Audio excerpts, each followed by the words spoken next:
Now, the government announced yesterday that they launched an inquiry led by Sir Jerry Mataparai into the cyclone response and sort of civil defence response to it.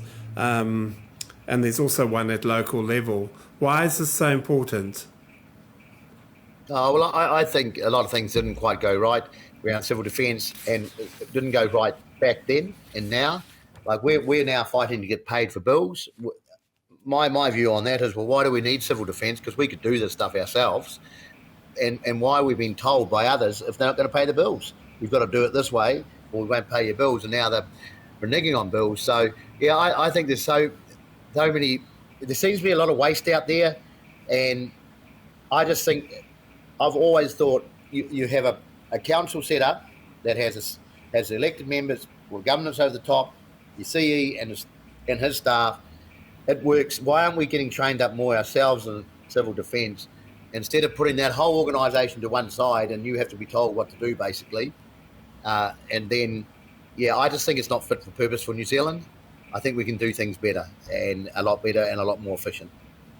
Because last time we spoke, you had stories of how local people were going around and sort of checking on substations and on reservoirs and different things like that. So you say the key is enabling the local people to look after their own community.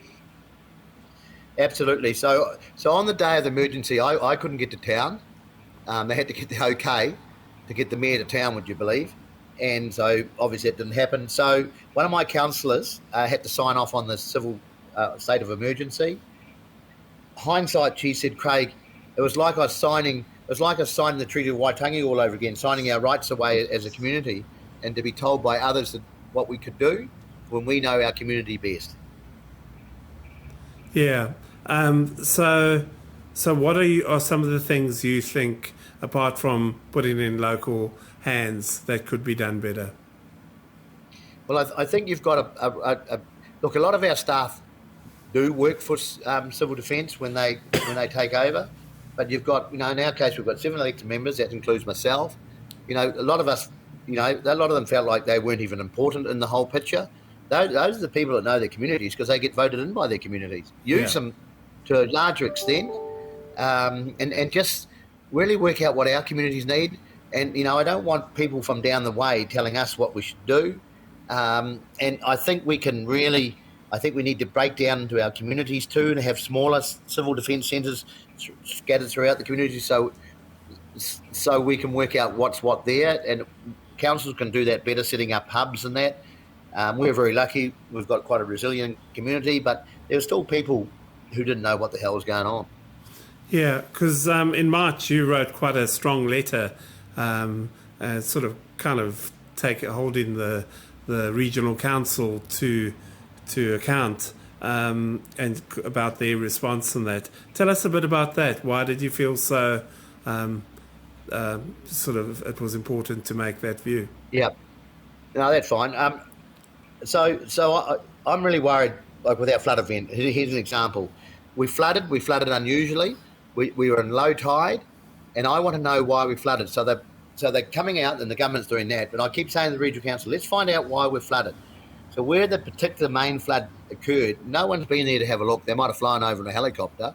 The farmer has said, I've had no one ask me to come through my property to look at the railway bridge, as an example.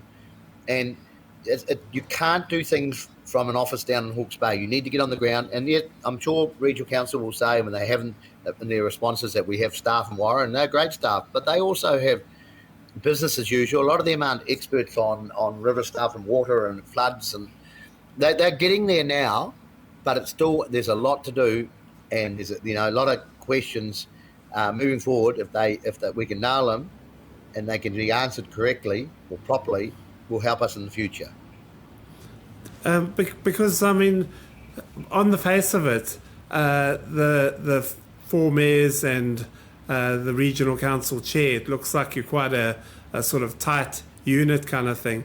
Are these sort of things discussed at that level, or is it sort of more at your sort of council official level, or do you sort of bring these things up at those meetings? that's we can talk about that, but just keep in mind that we were very isolated for 2 months, Yeah. and so they had things to do. So we had a few Zoom calls. Really hard to do that on a Zoom. So yeah, but no, we did. They came up the other day.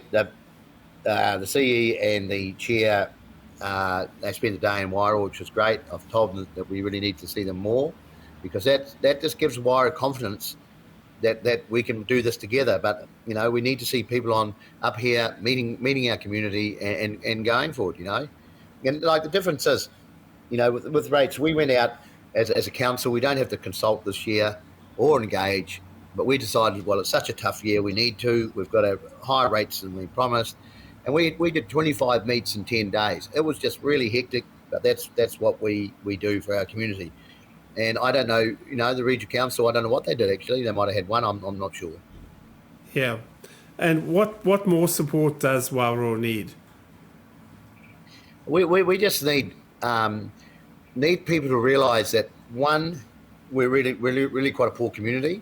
We can't afford to pay things, so we need people on the ground. We need people to actually. I really want to spend, and that's what I'm asking. Spend a day with regional council and other experts to walk the riverways, see why they're flooded. I know why, and just really, so we can feel confident that this isn't going to happen again. So when these homes are up and running, it doesn't happen down the track again.